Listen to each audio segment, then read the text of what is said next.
the Sunday worship service of DuPage Unitarian Universalist Church in Naperville, Illinois. I am Katie Hay, a member of your Board of Trustees. We are glad you are here, whether you are present in the sanctuary or watching remotely. It is so good to be together. We welcome you to our church and invite you to get to know us better after the service.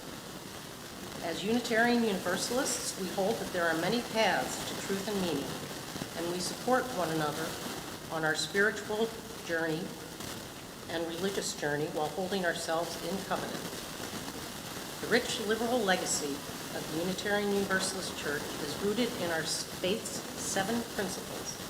These principles guide our faithful actions as we work to transform the world to be more just and equitable.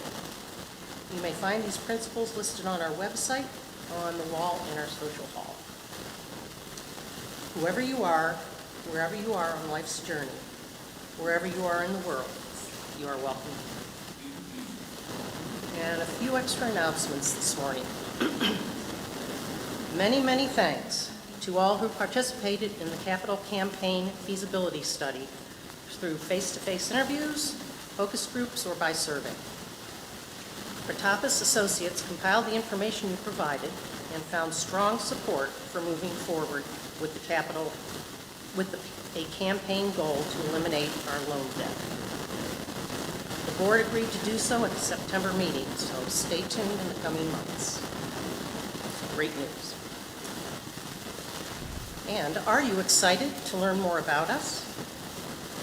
We invite you to learn more about becoming a member of our church by attending our new Pathway to Membership classes on Sunday, October 22nd and 29th from 1 to 4. Childcare is available upon request. Stop by the membership table after service for more information or contact Tina Lewis, Director of Membership and Engagement. Her contact information may be found in the order of service and on our website. And finally, auction submissions from superheroes are keeping the auction team busy entering the information on the calendar. Deadlines for items, services, parties, and events is Sunday, October 29th. The auction committee, however, encourages all donors to submit their donations as soon as possible to give us more time to prepare for the big bidding days. And you might think that only the shadow needs to know, but we think this is helpful for you to know too. The tickets, all inclusive, are $15 and cover the online silent items plus the live auction, including food, bidding, and childcare as requested. Or choose the $5 ticket for online silent only. Information and links are at Auction 2023 in the top navigation on the church website. Thank you. Now, if you are online, we invite you to greet each other through the chat. If you are present here, I invite you to turn to someone you did not come with and greet them with a wave and a good morning.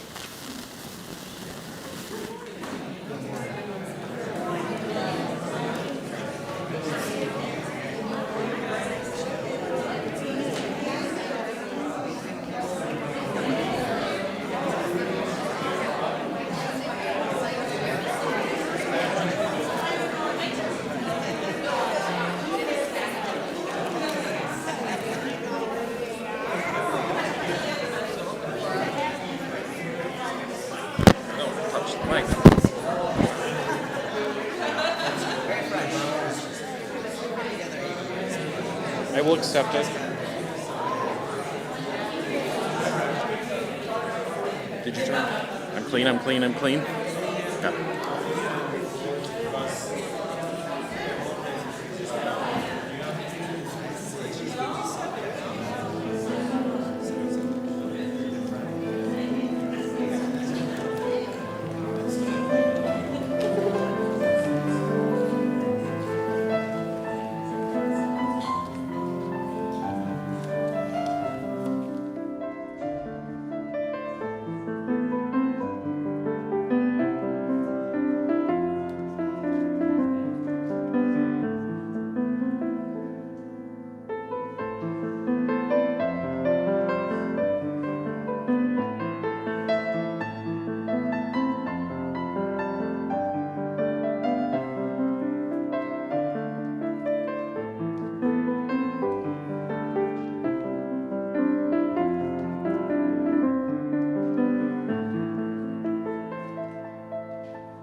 I like this chalice for the second source of our living tradition that draws from words and deeds of prophetic women and men, which challenge us to confront powers and structures of evil with justice, compassion, and the transforming power of love.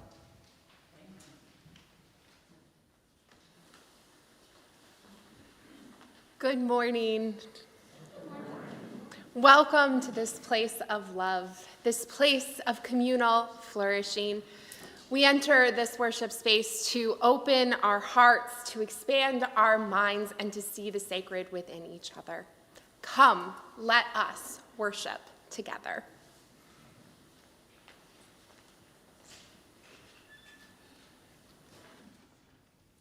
Now, please rise in body or spirit and join in hymn number 1 in your gray hymnals. May nothing evil cross this door.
Good morning.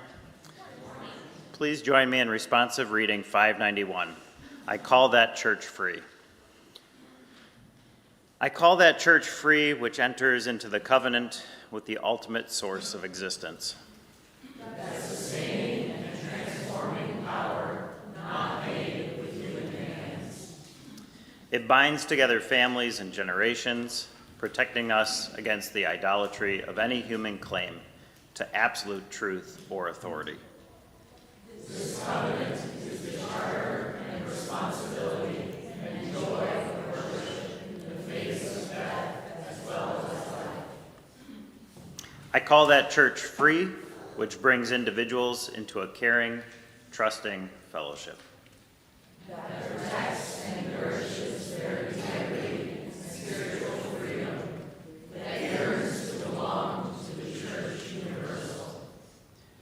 It is open to insight and conscience from every source. It bursts through rigid tradition, giving rise to new and living language, to new and broader fellowship. It is a pilgrim church, a servant church, on an adventure of the Spirit. The goal is the prophethood and priesthood of all believers, the one for the liberty of prophesying, the other for the ministry of healing. It aims to find unity and diversity under the promptings of the Spirit that floweth where it listeth, and maketh all things new.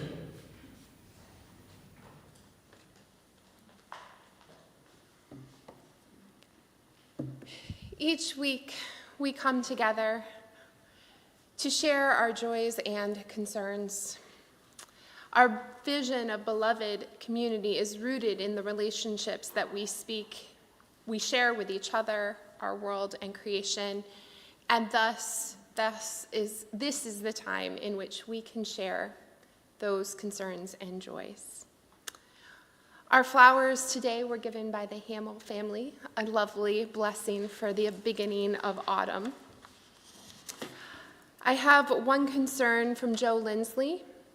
Please hold Patty Hansen and Joe Lindsley in your thoughts. Patty is having a total hip replacement surgery on Tuesday, October 10th. Indeed, we will hold them both in our thoughts. I have two other concerns larger to both our collective community here in Naperville and one larger to our world. Over the course of this summer, Naperville experienced a hate crime in that a high school student was seen recording themselves burning a Quran and then throwing it on the ground.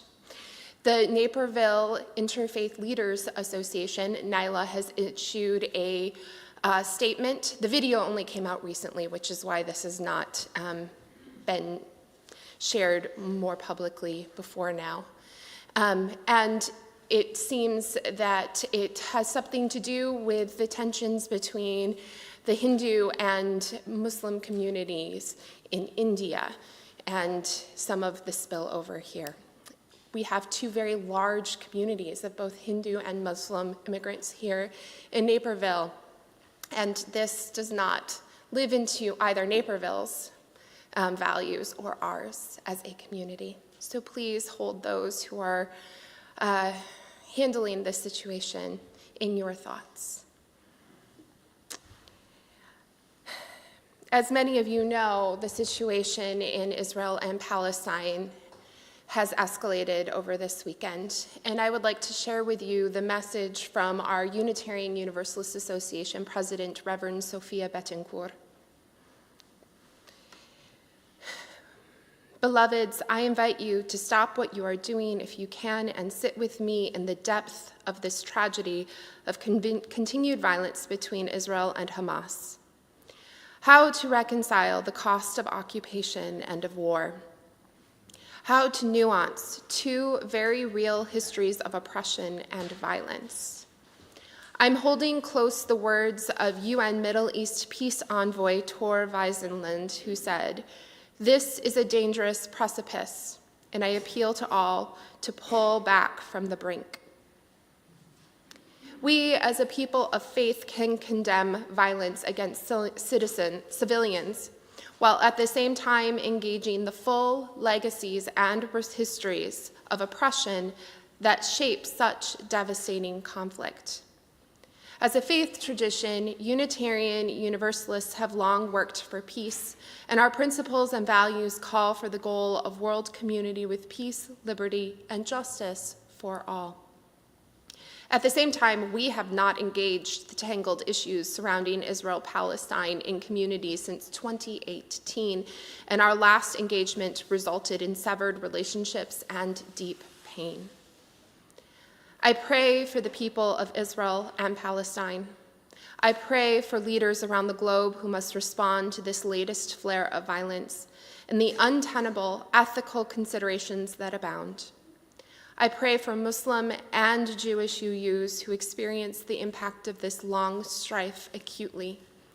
I pray that those of us less likely to know the trauma of unending brutality and harm will not turn away from generational loss, from the devastating realities and their root causes, or from the relentless tragedy of war and occupation. Be gentle with yourselves when you need to be, but do not turn away unless you must. We are one global family living tenuously on the same human-impacted earth.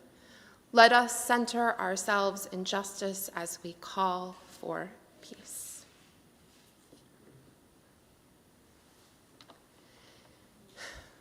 Both the world and our lives are interdependent. May we remember this always. Please join me in a moment of silence.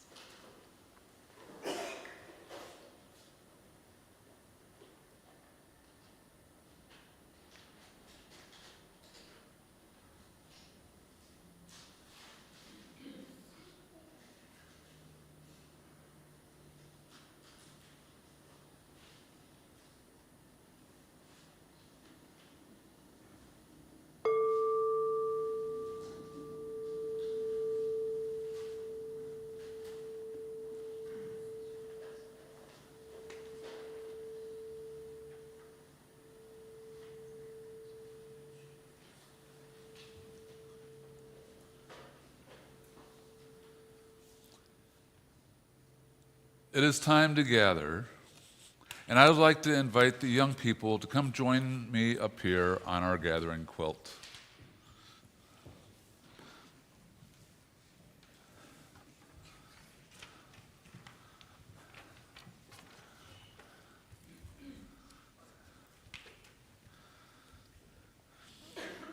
So what I'm going to do next is probably going to make some trial lawyers cringe.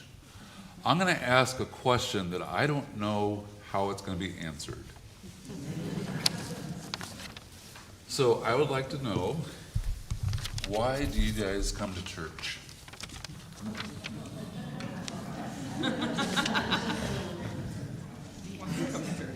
Or, and this might be a question that I would ask your parents, why do you come to this church? But why do you come to church? Just be honest.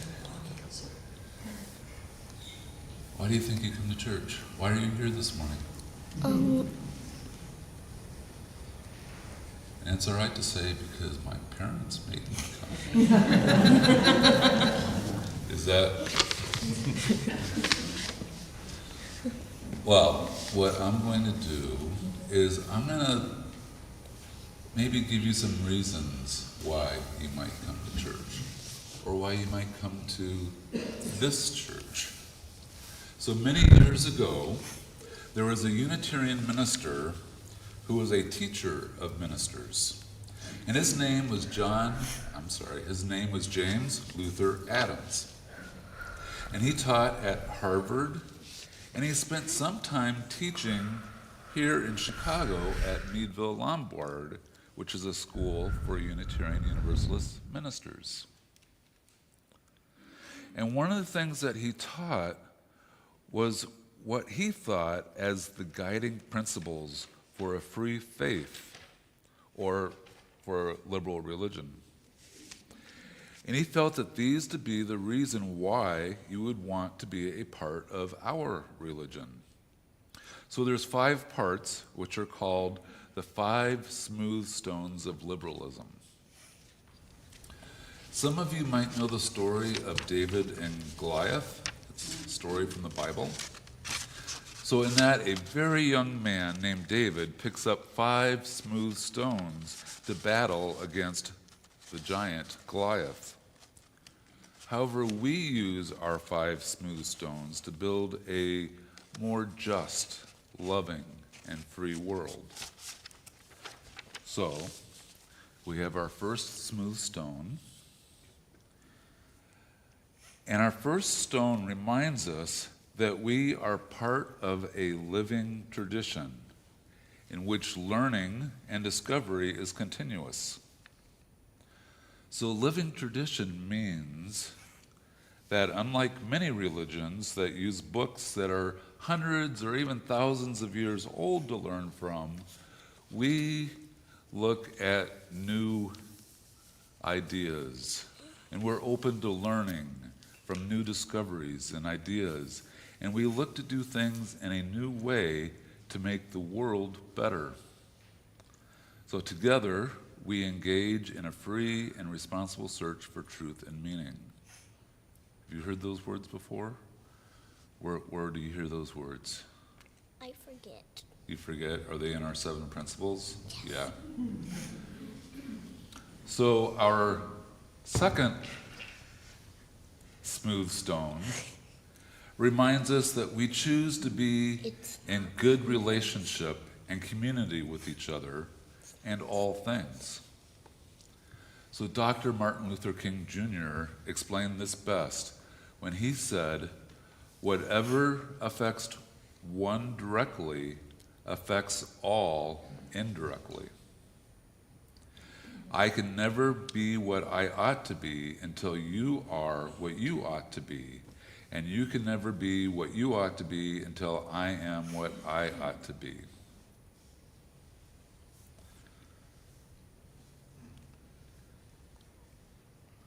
This is the interrelated structure of reality. Together we build relationships of justice, equity, and compassion that work towards wholeness of all interdependent web of all existence. Our third stone reminds us that we must work toward making a just and loving community. And together we speak and act with the goal of world community with peace, liberty, and justice for all. This is our beloved community. Our fourth stone reminds us that when we have beloved community, that good things happen as a result of human effort. We are to organize and work with other communities to do the hard work of dismantling systems and structures that support dehumanization, pollution, climate change, patriarchy, racism, and many other oppressions. So together, as beings with inherent worth and dignity, we create goodness and virtue. Where have you heard the words inherent worth and dignity? Those are also in our principles. Whoa. So our fifth stone reminds us that we are the ones who can make the difference, to make change in what our future may look like. So together, we may be hopeful that change will occur towards a more just, loving, and free world. So the roots of our living tradition, our religion, our church, have been developed over hundreds of years, but new ideas and understandings are still being revealed. Some stones are smooth and polished, while others are newly found and rough. So we are all part of this living tradition, and through it we become whole, and through us our tradition becomes whole. And this is the reason for us being here. This is why we come to church, so that we can help make a difference. So a little later in the service, Reverend Mandy is going to talk more about this, about the 5 smooth stones, and when she does, now you're going to have a little bit better understanding of what she's talking about. So be sure to listen for it, okay? All right, let's sing to the children as they return to their places.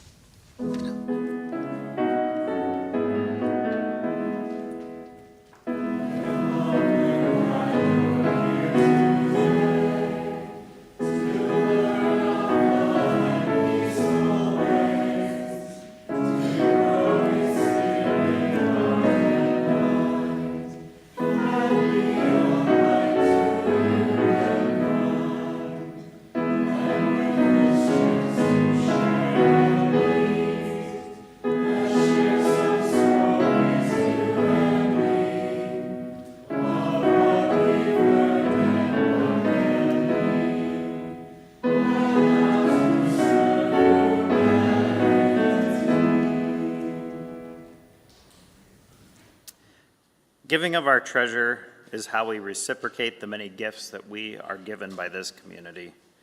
Your contribution, our contribution, supports the programs and operations of DuPage UU Church. Giving is also how we live our values in the world. And each month, we share our offering with an organization nominated by the congregation and selected by the special offering team. During October, our special offering will benefit Danka of Wheaton, nominated by Barbara Roos. Danka Inc. provides people with disabilities with computer training, assistive technology, and job placement services. Their mission is to empower abilities through technology by teaching individuals with disabilities how to use assistive technology. With specific types of adaptive hardware or software programs, they gain the ability to use a computer independently.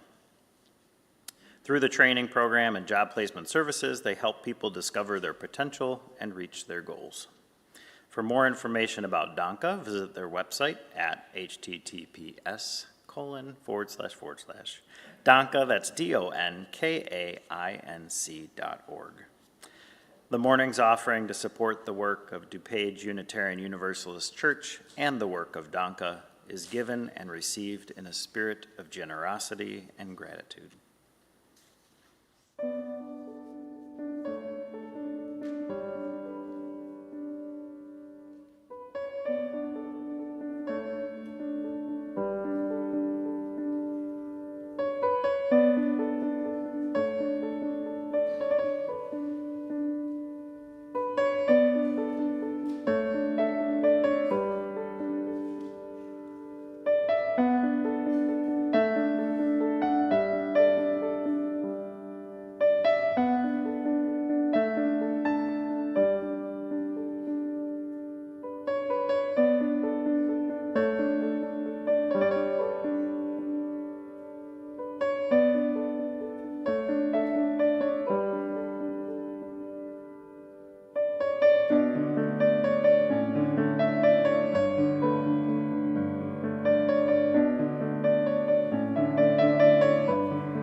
That was beautiful, Vera. Thank you.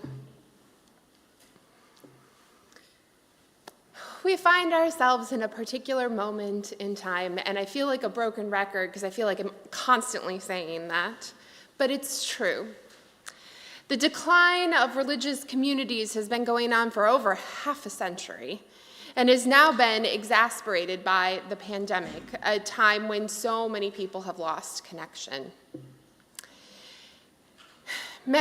Too many churches are seeing a decline, and many denominations as well. UUs, maybe not so much as others, but we are as well. For more traditional churches, this decline is partly due to not being rooted in many of the issues of our day. There's a struggle for relevancy, not to be hip, but to be relevant. So many were caught up in that personal piety movement. Those churches are just now attempting to counter the decline with activism. It's somewhat working. For Unitarian Universalists, we have never lost our relevancy. We've always been rooted in the issues of justice. We haven't always gotten it right, but we've always been rooted in the issues of justice and our world. But yet we, too, are in decline. Our issue is not about relevancy, nor is it about the lack of social gatherings, which is something that I hear all the time, that we need to come back together and be social. That's not quite the reason we're in decline either.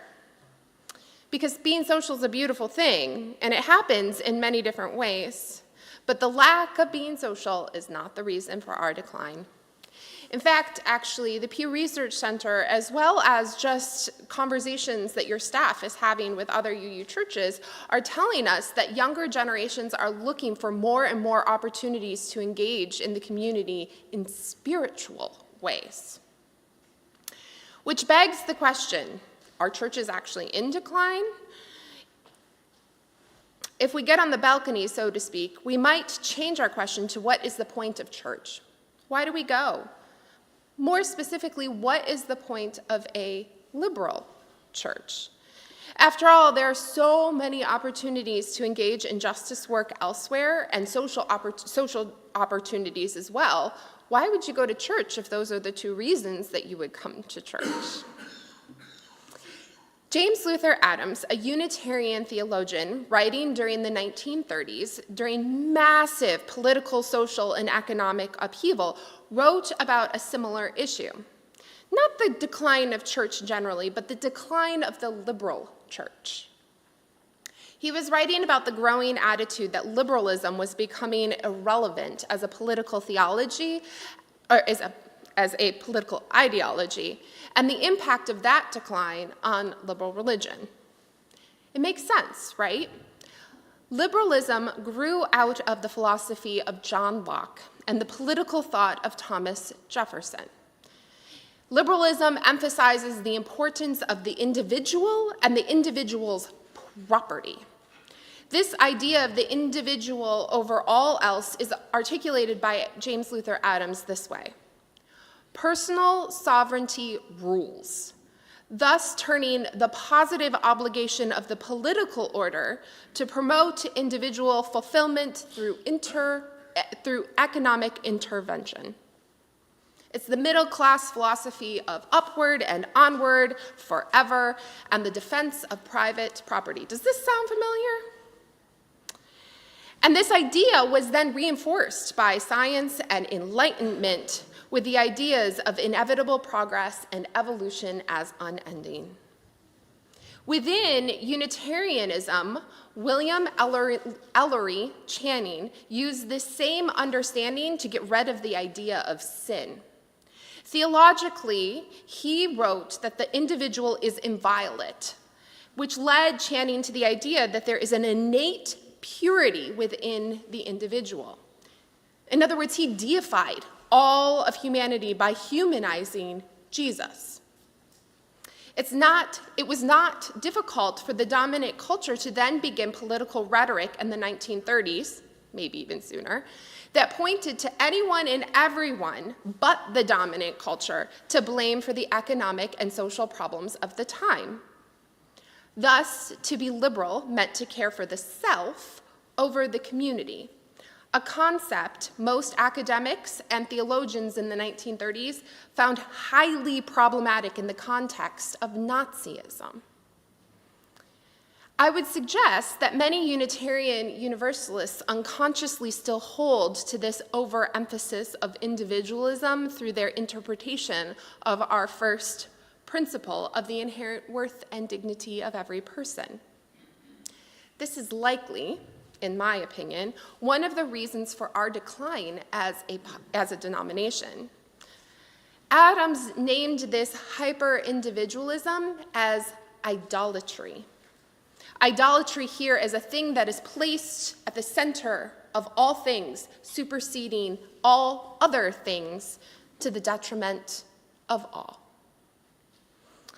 At that time, the 1930s, with fascism in the form of Nazism rising in Europe, Adams wrote about the idolatry of general liberalism, hyper-individualism, and how it could serve as a cover for authoritarianism and economic power by rejecting the responsibility of social injustice by the majority of the world. It's your problem, as my teenage child would tell me, not mine. In this atmosphere, not only did liberalism become irrelevant, but it allowed for the rise of authoritarianism.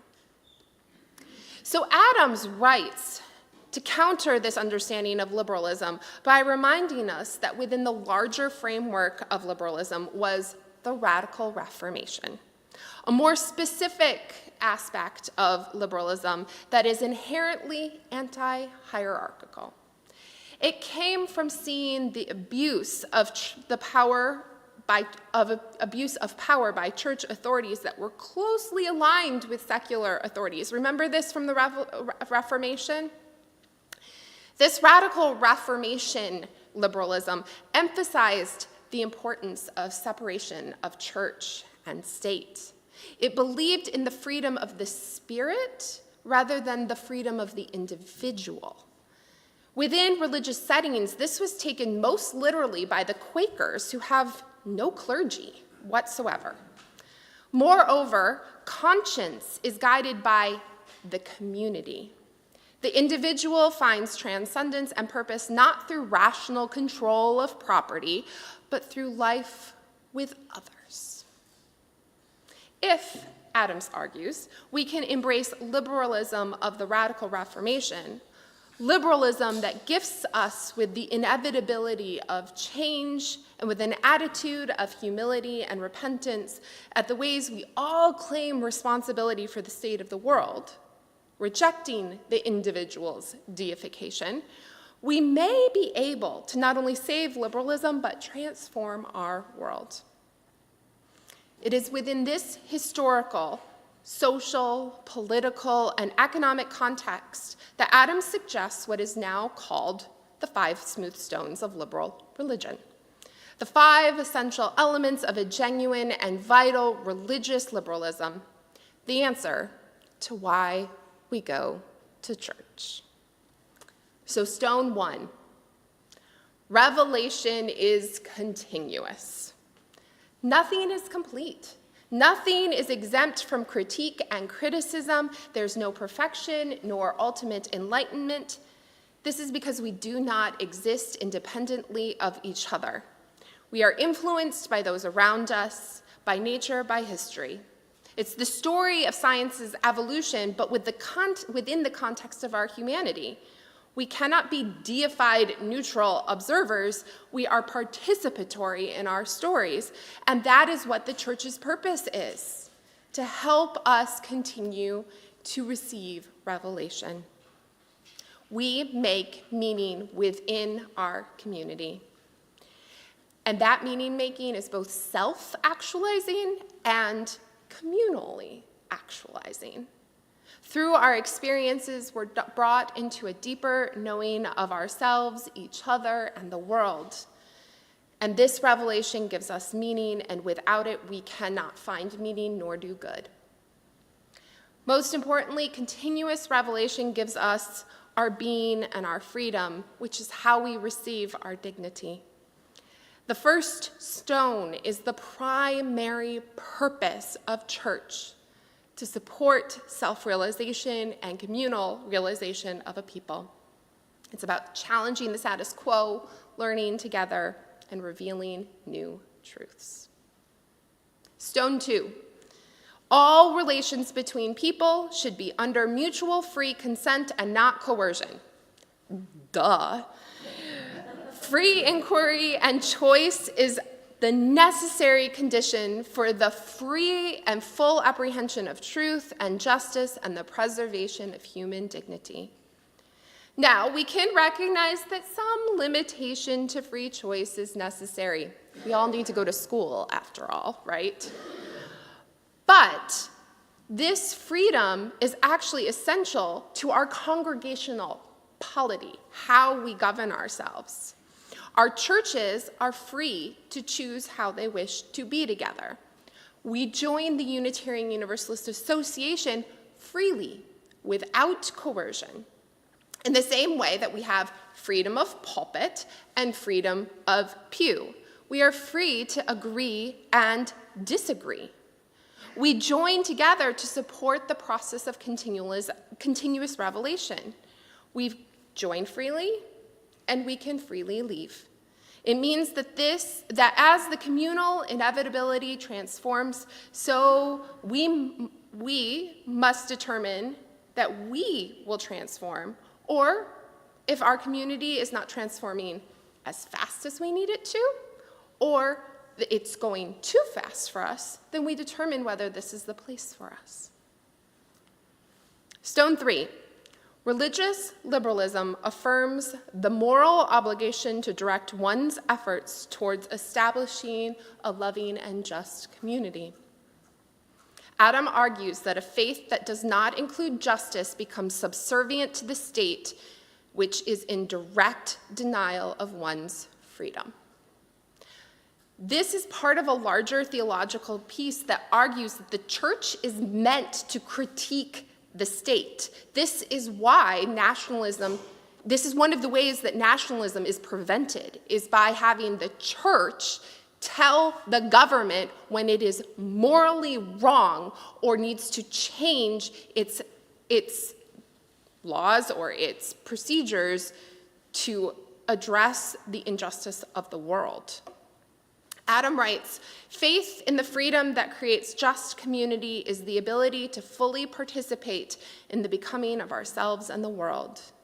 We must not just simply transform spiritually. That's that piety movement, but also physically. We are in and of this world, embodied in all that is good and just, and all that is challenging and unjust. When we come together freely, we freely together must work towards justice so that all are free. Stone 4. A liberal religion must deny the concept of virtue and affirm the necessity of social incarnation. This stone is not re-embracing the Calvinist theological concept of total depravity, which tells us that when you're born, you're evil, end of story. That's not where this one's going.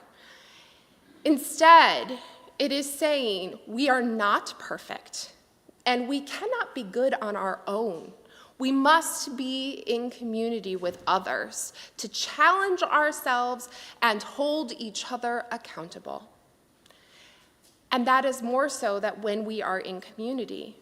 Churches are how we communally reach a new level of actualization that then has the possibility of transforming our world. We study, learn, and transform together in our imperfections, in our mistakes, and in our learnings. I would add that churches are the place where we can be real about naming our imperfections in the hopes that we will together be lovingly transformed by our community around us. Stone 5. Liberal religion is optimistic and hopeful. Adams is not suggesting that we are not realistic. After all, sometimes bad comes before good. Rather, that the purpose of religion is the struggle between justice and injustice. The promise of beloved community, that the church is the fulfillment of self and the fulfillment of community. Liberal religion believes in possibility, in the becoming of our potential, and that our potential is always evolving into something new that is good for all, not evolution for evolution's sake. This stone reminds us of the greatest gift of liberalism, change. We cannot, in fact, we have a moral obligation not to remain the same. But we do this change together, not separately. We work with each other to find revelation. When I was a child, I thought Church was the most boring thing ever. And I suppose that's one form of church. But I love Adam's 5 smooth stones of a liberal church. And as someone who has a theologically Taoist understanding of the world, I believe that change is the only constant, and my role is to change along with it. Most importantly, to change in ways that realize my potential within life's greater patterns. But I think that this church knows what the point of church is. After all, your mission statement says we gather as an inclusive community to grow in character, mind, and spirit, and to transform the world toward fairness, love, and compassion. You have within your core tenet of purpose the 5 smooth stones. And my experience of this congregation is that you all live this every day. You switch to policy-based governance as one way of evolving your work to embrace transformation. Yep, the way you do governance facilitates the way you grow and thus how you do justice in the world. Something so simple, but something so true. As churches become seemingly more irrelevant, as Unitarian Universalism is less and less the most liberal religion, the 5 smooth stones that James Luther Adams offers us something so very radical. They offer a world that is drowning in meaninglessness, actual meaning. They offer us purpose. They hold us to our transformation of self and community so that we might find a way to beloved community. May it be so. Blessed be.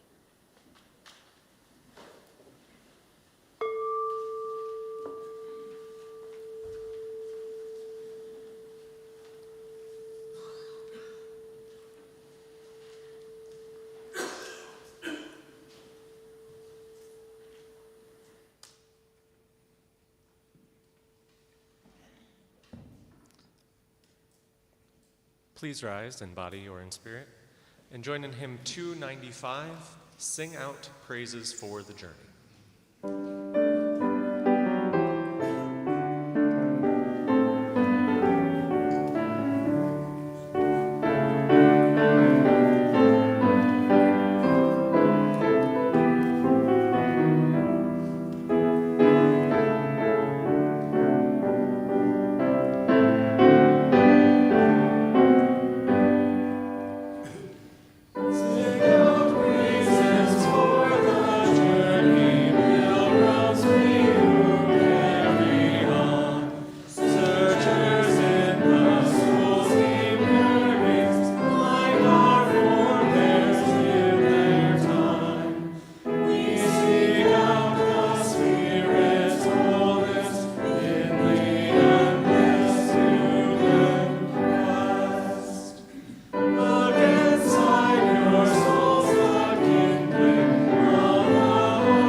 The space we are in is sacred space.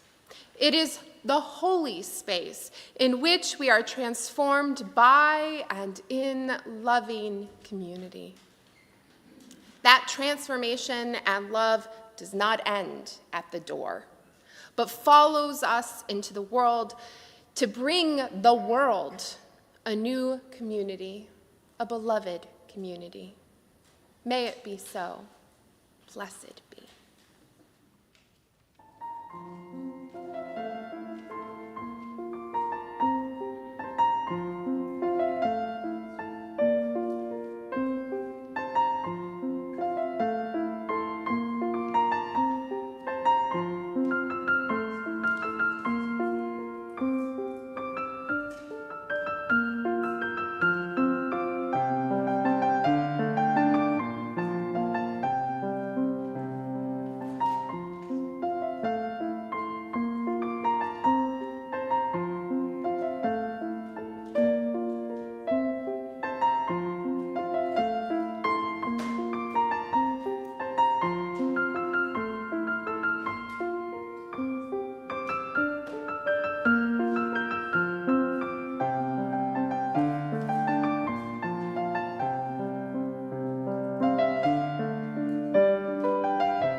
We extinguish the light of this chalice, but not the light in our hearts. Until we meet again, may the warmth of our community carry you.